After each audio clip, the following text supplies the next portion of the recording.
একটা প্রশ্ন রাখি, এই নিরীহ অবুঝ বোবা প্রাণী কি কারো কোনো ক্ষতির কারণ হতে পারে? কথায় তো আছে বোবার শত্রু নেই, কিন্তু এই কথাটা কতটা সত্যি? অবুঝ বাবলু, যার ছিল না কোনো শত্রু, কিন্তু দেখুন না তার ভাগ্যে কিনা জুটল নিষ্ঠুর মৃত্যু।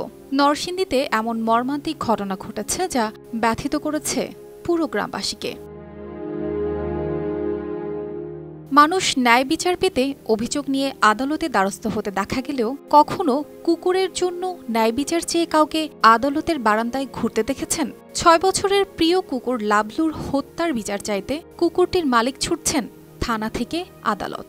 দণ্ডবিধি 428 ধারায় বলা আছে 10 টাকা বা তদুর্ধ্ব মূল্যের কোনো প্রাণীকে যদি কেউ ইচ্ছাকৃতভাবে হত্যা করে তৎক্ষেত্রে 2 বছরের সাজা, এবং দণ্ডবিধি 329 ধারায় 5 বছরের সাজার বিধান রাখা হয়েছে।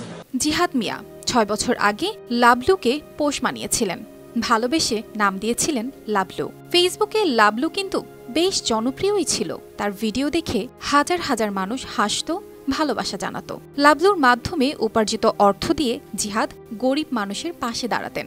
গত সোমবার ছিল লাবলুর জন্মদিন।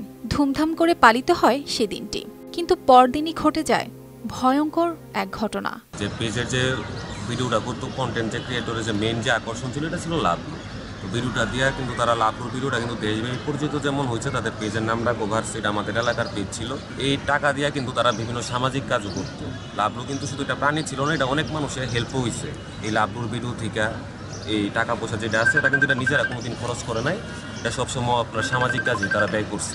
সেই লাবলুকে ট্যাটাবিদ্ধ করে হত্যার অভিযোগ ওঠে প্রতিবেশী রতন মিয়ার বিরুদ্ধে।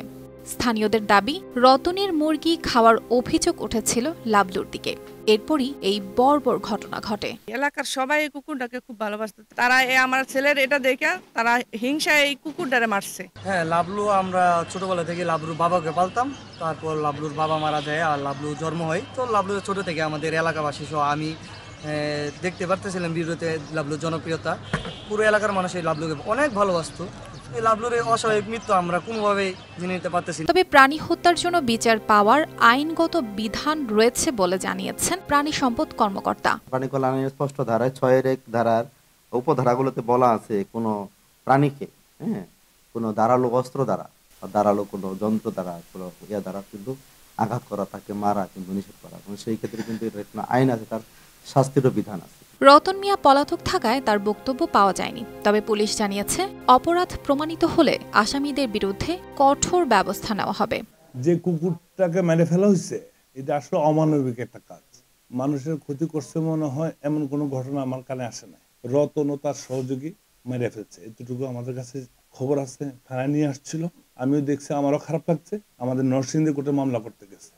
কোর্টে মামলা কি হয়, কোর্ট যে সিদ্ধান্ত নেয় আমরা সেই অনুযায়ী এটা দ্রুত ব্যবস্থা নেব। সমাজে এমন কিছু নির্দয় মানুষও রয়েছে যাদের হৃদয়ে এই বোবা প্রাণীদের প্রতি বিন্দু মাত্র সহানুভূতি নেই। তাদের নির্যাতনের শিকার হয় এই অবলা প্রাণীরা, যারা নিজেদের কষ্ট ভাষায়ও প্রকাশ করতে পারে না।